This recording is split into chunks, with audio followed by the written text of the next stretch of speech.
విద్యార్థుల ప్రయోజనాల కోసం కేంద్ర ప్రభుత్వం చిత్తశుద్ధితో పనిచేస్తోందని బీజేపీ అధికార ప్రతినిధి ఎంపీ సుధాంశు త్రివేది అన్నారు. నీట్ సహా ఇతర పరీక్షల వివాదాల నేపథ్యంలో ప్రతిపక్షాలు చేస్తున్న విమర్శలను ఆయన తిప్పికొట్టారు. సమస్యను పరిష్కరించేందుకు ప్రభుత్వం చర్యలు తీసుకుంటుంటే ప్రతిపక్ష నేత రాహుల్ గాంధీ రాజకీయ స్టంట్లు చేస్తున్నారని ఆగ్రహం వ్యక్తం చేశారు.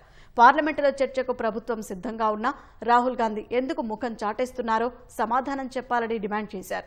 సమస్యకు పరిష్కారం కనుక్కోవడం ప్రతిపక్షాల లక్ష్యం కాదని, గందరగోళం, అలజడి సృష్టించడమే వారి ఉద్దేశమని ఆరోపించారు. ఈ నెల 27న పబ్లిక్ ఎగ్జామ్స్ సవరణ బిల్లు 2026ను పార్లమెంటులో ప్రవేశపెట్టనున్నారని, ఆ రోజైనా రాహుల్ చర్చలో పాల్గొంటారా అని ప్రశ్నించారు. విద్యార్థులు తమ ఉద్యమం పట్ల అప్రమత్తంగా ఉండాలని సుధాంశు త్రివేది సూచించారు. నిరసనలను అడ్డుపెట్టుకుని అరాచక విచ్ఛిన్నకర శక్తులు చొరబడుతున్నాయని ఆయన హెచ్చరించారు.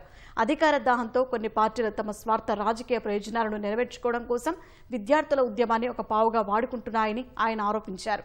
కేంద్ర మంత్రులు నిరంతరం విద్యార్థులతో సంప్రదింపులు జరుపుతున్నారన్న ఆయన అర్థవంతమైన చర్చల ద్వారా ఈ సమస్యకు సరైన పరిష్కారం చూపేందుకు ప్రభుత్వం కృషి చేస్తోందని వివరించారు.